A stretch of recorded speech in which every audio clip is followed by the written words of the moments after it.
ሰላም እንደምን አላችሁ? ዛሬ አንድ ቁም ነገር ላወራችሁ ነው የመጣሁት እና በደንብ እንድታዳምጡኝ ጆሮአችሁን እንድትሰጡኝ በጌታ ፍቅር ጠይቃችኋለሁ ማለት ነው። ማወራው ስለ ቤተክርስቲያን ስለሆነ ቤተክርስቲያን ደግሞ መልኳ ብዙ ስለሆነ ብዙ ትርጉም ሊሰጥ ስለሚችል በጥንቃቄ እንድትሰሙኝ ይፈልጋለሁ።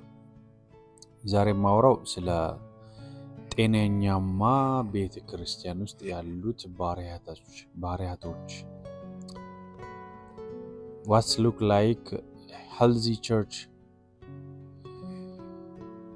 ጤናማ ቸርች ምን ትመስላለች? እሳቢያው አካሄዷ ምን ይመስላል? እናንተስ አሁን ያላችሁበት ቤተክርስቲያን ጤነኛማ ናት ወይስ አይደለችም ለማለት የሚያስችላቸው ነገሮች ምንድናቸው የሚለው ነገር እንድትይዙ ስለምፈልግ ነው። ቤተክርስቲያን ስናነሳ ቤተክርስቲያን ተጠርቶ ለአንድ ዓላማ የወጣ ህዝብ ማለት ነው። ከ2000 ዓመት በፊት የጀመረችው እቺ ቤተክርስቲያን እቺ ስብሰባ እቺ ጉባኤ እስከዛሬ ድረስ በብዙ መልክ ስትገለጥ ኖራለች። በብዙ መንግስታቶች ስትገፋ መንግስታቶችንም አልፋ ግን ዛሬ በብዙ እድልና በብዙ ጎዳና ያለች ቤተክርስቲያን። ኤኒዌይስ መጽሐፍ ቅዱስ ስለ ጤናማ ቤተክርስቲያን ምንድነው የሚለው? ጤናማ ቤተክርስቲያን ምን ሲሆን ነው? ምን አይነት ክራይቴሪያዎች ሲያሟላ ነው ጤናማ የሚባለው? ወይ ደግሞ እንዴት ነው እኛ ጤነኛማ ቤተክርስቲያን የምንለየው? እኔ በመጽሐፍ ቅዱስ አንፃር እኔ ያየሁባቸው ፖይንቶች አንድ ጤናማ ቤተክርስቲያን የክርስቶስን ቤተክርስቲያን ጤናማ ናት ይበል የሚያስብል ነገር አላት እንላለን። ከሌላት ደግሞ ይህንን እንዲያሟሉ ወደዚህ እንዲመጡ ማበረታታት ያስፈልጋል ማለት አንዱ ለሌላው።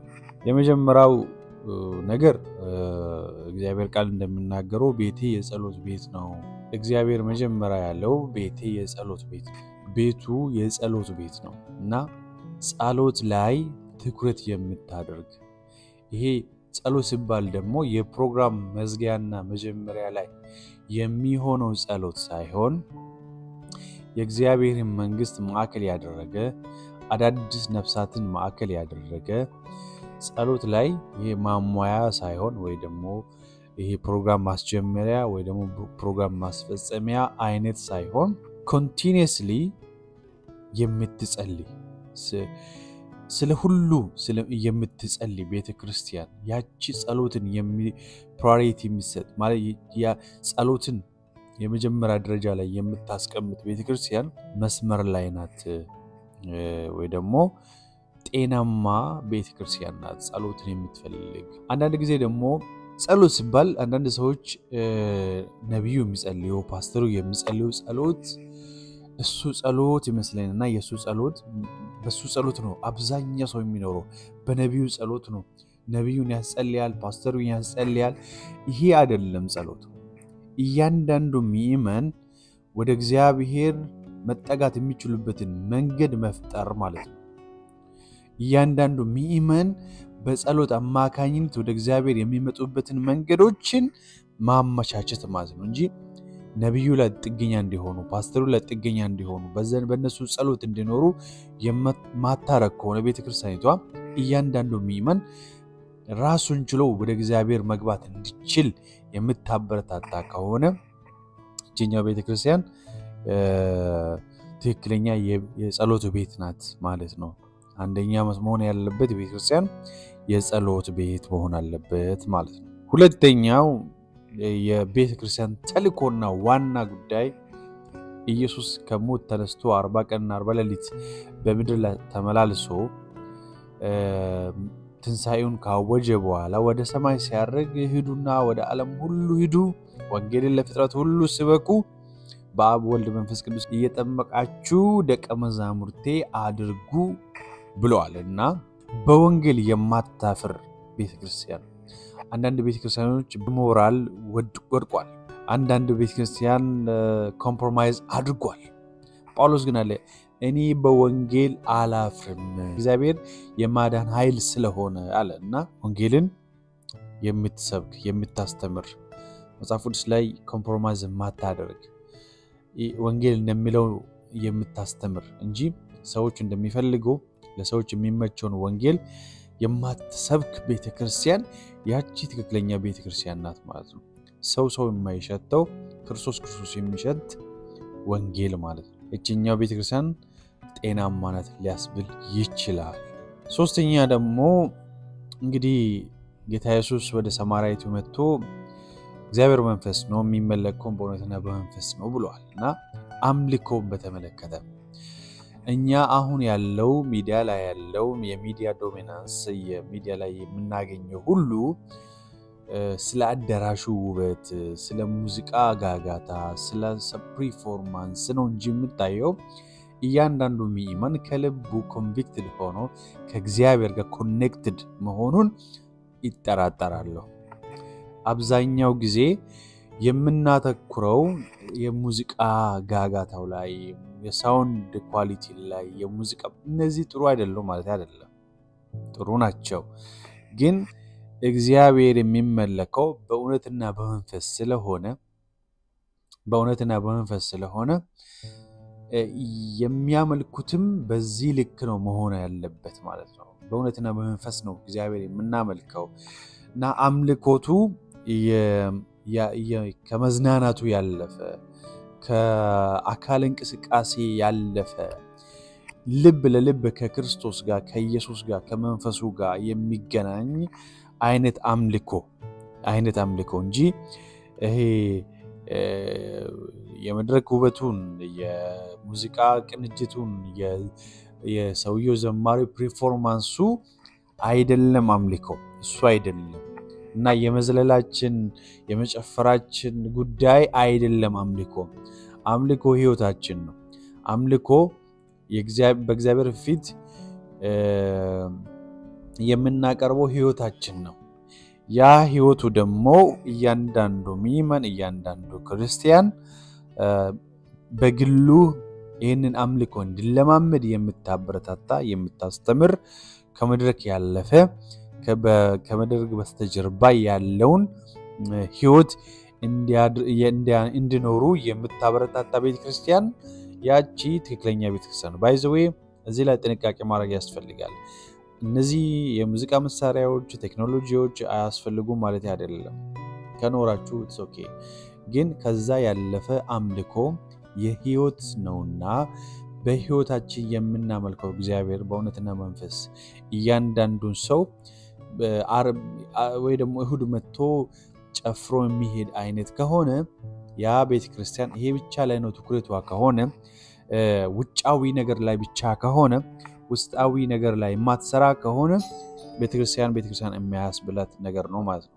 I'm sorry ሌላኛው ነጥብ ማንሳት የሚፈልገው ሰዎች እያንዳንዱ ምእመን መንፈስ ቅዱስን ጌታ ኢየሱስ ከተቀበሉ በኋላ መንፈስ ቅዱስ ለሚቀበሉ መንፈስ ቅዱስ ከተቀበሉ ደግሞ እያንዳንዱ ጸጋ እንደ መንፈስ ቅዱስ ጸጋ ስለሚሰጣቸው ሰዎች በጸጋቸው የሚያድጉ ከሆነ ቤተክርስቲያን ውስጥ የሚታዩት አዳጊ የሆነ አገልጋዮች ብዙ ምእመን ውስጥ መካከል ተስፋ የሚጣልባቸው ጄኔሬሽን ላይ የምትሰራ ከሆነ ያቺ ቤተክርስቲያን ጤናማ ናት ማለት ነው። ወንጌል በትውልድ ቅብብሎሽ ነው እዚህ የደረሰውና ልክ እንደዛውም ደግሞ በትውልድ ቅብብሎሽ ይቀጥላል እና ሰዎች በጸጋቸው በተሰጣቸው ጸጋ የሚያድጉ ከሆነ የሚያገለግሉ ከሆነ ያ ቤተክርስቲያን በጣም የክርስቶስ ቤተክርስቲያን ነው። እዚህ ጋር ትኩረት ማድረግ የሚገባ ነገር ቢኖር ሰዎች በጸጋቸው የሚያድጉ ከሆነ ተተኪ ትውልድ ተተኪ መሪዎች ተተኪ አገልጋዮች የሚፈሩ ከሆነ በዛ ውስጥ በዛ የምትሰራ ከሆነ ሰዎች እንዲያገለግሉ የምታበረታታ ከሆነ ያቺ ቤተክርስቲያን ጤናማ ናት ማለት ነው። አመት እስከ አመት አንድ ሰው ቆሞ የሚያገለግል ከሆነ አመት እስከ አመት የተወሰኑ ሰዎች ናቸው ከሆነ ያ ቤተክርስቲያን ውስጥ ስራ እየተሰራ መሆኑን እርግጠኛ አይደለሁም። because እንግዲህ ቤተክርስቲያን ከሆነች ብዙ ብልቶች አሉ። ብዙ ብልቶች ደግሞ ብዙ አገልግሎት አለ። ሰዎች በጸጋቸው ማገልገል ያስፈልጋል እና ይሄንን ጤናማነቱ ትንሽ ያጠረጠረ በአንድ ሰው ብቻ የሚመራ ከሆነ ከአመት እስከ አመት ነውና ይሄንን በደንብ አርጋችሁ ልብ እንድትሉ ይፈልጋሉ ማለት ነው። ሰዎች እዛ ውስጥ ለማደግ እንዲያድጉ ቢበረታቱ ከሆነ ያ ጤናማ ቤተክርስቲያን ያስብላል ማለት ነው። አራተኛው ላይ አንዱ ስለሌላው ያለው ሸክም ነው ማለት እንግዲህ ቤተክርስቲያን ካልነው ተሰብስቦ ይወጣል አንድ ዓላማ ተሰብስቦ ተጠርቶ ይወጣ ህዝብ ከሆነ አንዱ ለሌላው ያለው ሸክም ምን አይነት ሸክም ነው? ገላትያ ላይ እንደሚለው አንዱ ስለሌላው የሌላውን ሸክም ይሸከም ይላልና አንዱ ለሌላ ይጸልያል ወይ? አንዱ ለሌላው ግድ ይላል ወይ? አንዱ ለሌላው ይጨነቃል ወይ? አንዱ ለሌላ ስለሌላው ግድ ብሎ ይፈልጋል ወይ? ያስባል ወይ? ምንው ነገሮች በደንብ መታየት ያስፈልጋል ማለት ነውና ቤተክርስቲያን አንድ አካል ከሆነን አካላችን አንዱ ክፍላችን ብታመም አንዱ ክፍላችን የሆነ ነገር ቢሆን መላ አካሉ ለዛ ነገር መፍትሄ ለመስጠት እንደሚረባረብ ሁሉ በቤተክርስቲያን መካከልም አንድ ሰው ይጎዳና አንድ ሰው ቢያዝን ከከፋውና በሐዘኑ በደስታው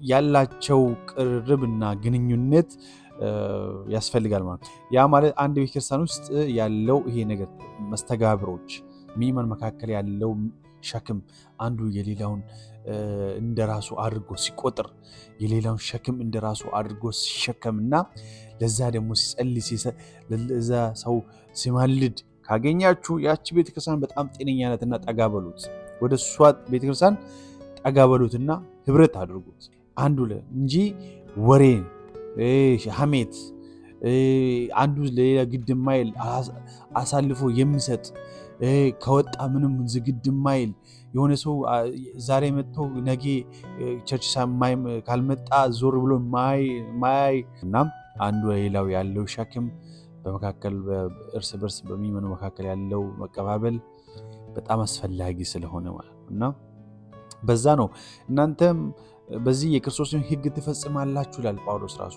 ሌላኛ ጉዳይ ማንሳት የሚፈልገው ስለ ግጭት አፈታት ነው። አካል መካከል በአንድ አካል በአንድ ሰው አካል መካከል ያለው ብልቶች አንዳንድ ጊዜ ግጭት ይፈጠራል። ይሄ ናቹራል ነውና ጥርስ ምላስን ይነክሳል፣ እግርን ያደናቅፋል። ግን ይሄ ሁሉ ሲሆን ጥርሴ ነውና ይሰብራለው እንትን እግሬ ነውና ይቆርጣለው አንለውና በቤተክርስቲያን ውስጥ የሚሆነው ማንኛውም ሰው አለመግባባት ሲፈጠር እንደ መጽሐፍ ቅዱሳዊ አሰራር ለመፍታት የሚሞክሩ ከሆነ አንድነትን የሚጠብቁ ከሆነ ማለት በመጽሐፍ ቅዱሳዊ መሪ ላይ ተንተርሶ በመካከላቸው ግጭትም ቢሆን አለመግባባትም ቢሆን እነዚህ ቁጣዎች በሚገባ መግራትና በሚገባ መፈታት መጽሐፍ እንደሚያስተምረው ሁሉ የሚያረጉ ከሆነ እነዛ በትክክል የክርስቶስ ቤተክርስቲያን ነው ማለት እንችላለን ማለት ነው። ለሌሎቹ ማድረስ ቅድም አስቻለሁ ይሄንን በወንጌል ባላደራነት ላይ ይሄ ደግሞ አውትሪች መውጣት ለምሳሌ በየ2 ወሩ በየ3 ወሩ በግማሽ አመቱ በሩብ አመቱ ያሉ እቅድ ያወጡ ወደ ወንጌል ወደ አልደረሰበት ስፍራ እየሄዱ ወይ ደግሞ ሚሽን እየላቁ ወንጌላውያን ስራቸውን በትክክል እንዲወጡ የምታደርግ ቤተክርስቲያን ያቺ ጤናማ ቤተክርስቲያን የክርስቶስ ናት ማለት ነው። ቤተክርስቲያን ከአራት በአራት በሆነው አዳራሽ ያለፈ ህይወትን መድረስ ያስፈልጋል። አብዛኛው ጊዜ የቤተክርስቲያን ተልእኮ ለትውልድ ሁሉ ወንጌል መሰበክ ስላለበት ወንጌል ደግሞ ያልደረሰ ቦታ መድረስ ስላለበት ከአዳራሹ ያለፈ ተልእኮ መወጣት ከአዳራሽ ያለፈ ተልእኮችን መፈጸም መከናወን ወንጌል ያልደረሰበት ቦታ ማድረስ ሰዎችን ወደ እግዚአብሔር መንግስት እንዲጨምሩ ለተለት መትጋት ምትተጋ አይነት ከሆነች ቤተክርስቲያን ያቺ ቤት ጤናማ ቤተክርስቲያን ናትና መበረታታ ያለበት ጉዳይ ነው ማለት ነው። ስለዚህ እንደዛ አይነት ነገሮች ካያችሁ ያቺ ቤተክርስቲያን በጣም ጤናማ ስለሆነች ወደሷ ብትጠጉና እናንተም የድርሻችሁን ብትወጡ በጣም አሪፍ ነው ብያስባለሁ። ሪቫይዝ ለማድረግ ያክል ያወራውት ዋና ነጥቦች ነው። ከዛም ያለፈ አንዳንድ ነገሮች ላይ እናንተም ሰፋ አድርጋችሁ ማየት ትችላላችሁ። እቺን እኔ በሚመቸኝ አኳን ነው ያሰናዳውት እንጂ እናንተ ደግሞ ከዚህ የበለጠ ሌላ ይሄ መጨመር አለበት የምትሉት ነገር ደግሞ በኮሜንት ልታሳውቁን ትችላላችሁ። የኮሜንቱ ቦታ ክፍት ነው ማለት ነው። እና የመጀመሪያ በጸሎት የምትተጋ ቤተክርስቲያን ለወንጌል ያላት ተጋድሎ ማለት ወንጌል ላይ ኮምፕሮማይዝ የማታደርግ የወንጌል እውነት የማትሸፍን የወንጌልን እውነት በአደባባይ በግልጽ መናገር የምትችል ቤተክርስቲያን ያቺ ትክክለኛ ቤተክርስቲያን ናት ወይ ደግሞ ጤናማ ናት በክርስቶስ ኢየሱስ ያለች ቤተክርስቲያን ናት ማለት ነው። አምልኮ በተመለከተ ደግሞ ከአምልኮ ነገር የሚደረግበት በላይ ከመንፈስ ቅዱስ ጋር ከእግዚአብሔር መንፈስ ጋር ህብረት እሱ ላይ በጣም መታተኩር ከሆነ ከመድረክ ዲኮሬሽን ያለፈ ከሙዚቃ ቅንጅት ያለፈ ህይወት ላይ የምትሰራ አይነት ከሆነች እቺኛው ቤተክርስቲያን በጣም ጤናማ ናት ማለት እንችላለን።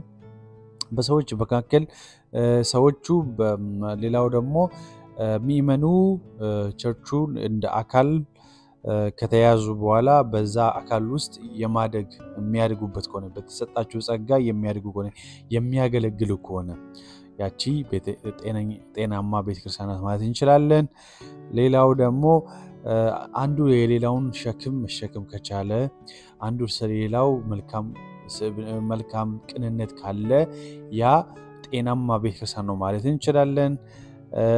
የግጭት አፈታታችን ቁጣ ማብረድ እንዴት ነው የምናበርደው?